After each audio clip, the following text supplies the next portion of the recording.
एक तरफा इश्क, मोहब्बत या कुछ और। उसे गुरूर था अपनी माँ की ताकत का कि कोई उसका कुछ नहीं बिगाड़ सकता। पर वो भूल गई थी कि मेरी भी एक माँ थी जो जज क्या, अगर वो भगवान की भी बेटी होती तो उससे भी टकरा जाती अपने बेटे के लिए, उसके इंसाफ के लिए। वो मेरे बचपन की दोस्त थी, पर अब मासूम नहीं थी। अक्खड़पन और गुरूर पैदा हो गया था उसमें। उसे गुमान था कि सारी दुनिया उसकी मुट्ठी में है, वो जो चाहे वो हासिल कर सकती है, किसी को भी कुछ भी। उसे जिद थी अपनी हर आकांक्षा को पूरी करने की, नहीं तो उसे कुचल देने की। उसने मेरे साथ भी ऐसा ही किया। वो शाम का समय था जब उसने आखिरी बार मुझे मिलने बुलाया। मैं भी उसकी जिद में चला गया था। उसने थोड़ी देर शांत भाव से देखते हुए मुझे कहा था, तुम जानते हो ना, मैं जो चाहती हूँ वो हासिल करके रहती हूँ। नहीं तो मुझे पता नहीं था कि उस शांत चेहरे के पीछे वो एक खौफनाक इरादा लिए बैठी थी। इसके पहले कि मैं कुछ समझ पाता, कुछ कर पाता, उसने एक एक करके 4 गोलियां मेरे सीने में उतार दी। जमीन पर पड़ा कर रहा था, मैं हतप्रभ था। विश्वास नहीं हो रहा था कि कोई अपनी सनक में इतनी दूर तक जा सकता है। असहनीय पीड़ा में भी मैं धुंधले होते उसके भाव शून्य चेहरे की ओर टकटकी लगा देख रहा था। वहां न तो कोई डर था, न कोई अफसोस, बल्कि उसकी आंखों में एक अजीब सा सुकून था। शायद कुछ पा लेने की, शायद खुद को जीतते हुए देखने की।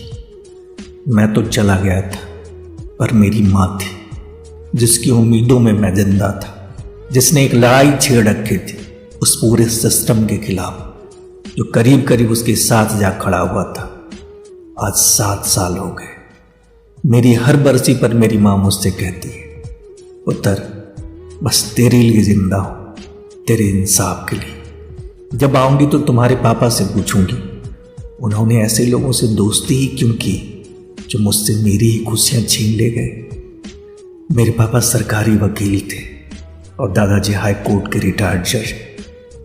कल्याणी, हाँ कल्याणी ही नाम था उसका। हम बचपन में साथ पले बढ़े थे। पापा ने उसे अपने कंधों पर बिठाकर अपनी बेटी की तरह खिलाया था। बड़ा करीब का रिश्ता था हमारा। पर पापा के जाते ही सब कुछ बदलने लगा। जो कभी करीब थे वो धीरे धीरे दूर होने लगे। माँ ने जैसे तैसे खुद को संभाला, मुझे संभाला, इस उम्मीद में कि कल बड़ा होकर मैं फिर से सब कुछ ठीक कर लूंगा। पर नियति तो कुछ और ही चाहती थी, बिल्कुल कल्याणी की तरह, जिसकी माँ अब हाई कोर्ट की जज हो गई थी और पापा बड़े सरकारी वकील। एक ऑरा क्रिएट हो गया था उन लोगों का। जैसे जैसे ये ऑरा बढ़ता गया हम दूर होते गए। कल्याणी अब वो कल्याणी नहीं थी जिसे मैं बचपन से जानता था। अब उसमें जिद, गुरूर, गुमान कूट कूट कर भर गया था। उसे दम्भ था अपनी माँ के रुतबे का, अहम था उसके सर्वशक्तिमान होने का। उसे लगता था पूरी सोसाइटी, पूरा सिस्टम उसकी जूती के नोक के नीचे है। वो मेरे साथ भी ऐसा ही चाहती थी। वो चाहती थी कि मैं भी और दूसरे लड़कों की तरह उसके आगे पीछे घूमूं, उसकी चिरौरियां करूं। पर ना तो मेरे पास इसके लिए वक्त था और न ही मैं इसके लिए तैयार था। मुझे अपनी माँ की उम्मीदों को पूरा करना था, अपने परिवार को फिर से खड़ा करना था, पापा के सम्मान को फिर से वापस लाना था।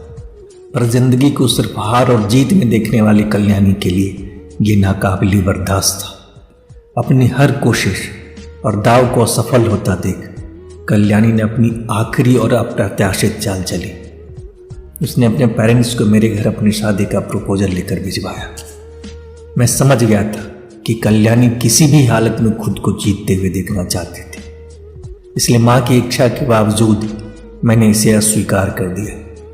यह सुन कल्याणी तिलमिला उठी। उसने मेरे घर आकर मुझे काफी भला बुरा कहा और मेरे माँ के सामने ही मुझे देख लेने और तबाह करने की धमकी दे गई। माँ परेशान हो उठी थी। उन्होंने मुझसे पूछ लिया था, आखिर तुम्हें दिक्कत क्या है? वो तुम्हारी बचपन की दोस्त है।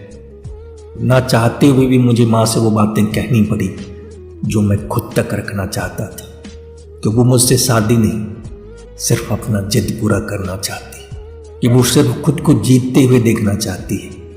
कि वो कई और दूसरे लड़कों के साथ रिलेशनशिप में है। माँ को मेरी बातों पर यकीन नहीं हो रहा था। तब मैंने कुछ फोटोग्राफ्स दिखाए सबूत के तौर पर। माँ हक्की बक्की थी। उसे विश्वास नहीं हो रहा था कि ये वो वही कल्याणी है जो कभी दिन भर उसके आंगन में चहकती रहती थी। पर वो बचपन की बातें थी। अब कल्याणी बड़ी हो चुकी थी, बहुत बड़ी, दायरे से बाहर, जो अपनी जिद के लिए किसी हद तक जा सकती थी, किसी हद तक। उसने दोबारा अपनी शादी का प्रपोजल भिजवाया। मैंने फिर इनकार कर दिया। पर अब कि उसके पेरेंट्स के साथ भी वो बातें शेयर की जो मैंने माँ से की थी। मुझे लगा तो वो मुझे समझेंगे, पर वो गुस्सा हो उठे और नाराज होकर चले गए। माँ डर गई थी। वो रुतबे वाले लोग थे, कहीं हमारा निष्क न कर बैठे। मैंने माँ को समझाया कि कुछ नहीं होगा, पर हुआ वही, शायद उससे भी खौफनाक, जिसकी आशंका से ही माँ सिहर उठती थी। उस दिन से आज तक, जब तक नेपथ्य की आवाजें इंसाफ के मंदिर में बैठे देवताओं के रूह को झकझोर नहीं गई, जब तक ताकत के नशे में चूर एक बदमिजाज लड़की कानून के कटघरे में घुटने टेकने को मजबूर नहीं हो गई, जब तक अदालतों ने से उसके किए की सजा नहीं सुना दी, मेरी माँ कभी रात को सोई नहीं। अंधेरे में मेरे लिए इंसाफ की बाट जोहती रही और ये साबित कर दिखाया कि सच कितना भी कमजोर और अकेला क्यों ना हो, झूठों से हरा नहीं सकता। अगर कहानी अच्छी लगी हो तो इसे लाइक और शेयर करें और चैनल को सब्सक्राइब करें। वीडियो पूरा देखने के लिए आपका बहुत बहुत धन्यवाद।